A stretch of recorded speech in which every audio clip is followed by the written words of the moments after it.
Savdo va xizmat ko'rsatish sohasi iqtisodiyotning eng dinamik qismlaridan biri bo'lib, unda soliq intizomiga rioya qilish ham davlat, ham tadbirkorning barqaror rivojlanishi uchun poydevordir.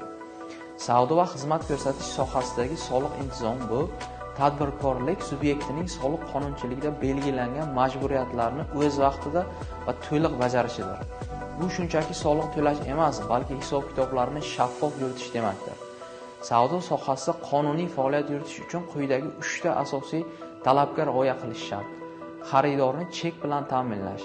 Har bir savdo operatsiyasi uchun onlayn NKM nazorat kassa mashinasi yoki virtual kassa orqali chek berish. Daromad va xarajatlar hisobini yuritish. Tovar aylanmasini yashirmasdan hisob fakturalarini o'z vaqtida rasmiylashtirish.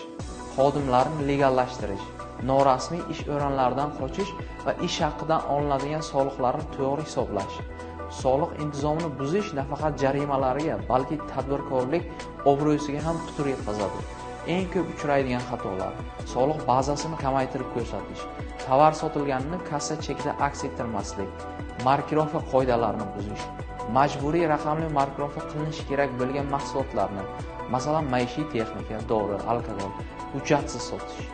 Kassa intizomi, plastik karta orqali to'lovlarni qabul qilishdan bosh tortish. Savdo va xizmat ko'rsatishda soliq intizomi shunchaki majburiyat emas, balki biznesning xavfsizligi va kelajagi uchun investitsiyadir.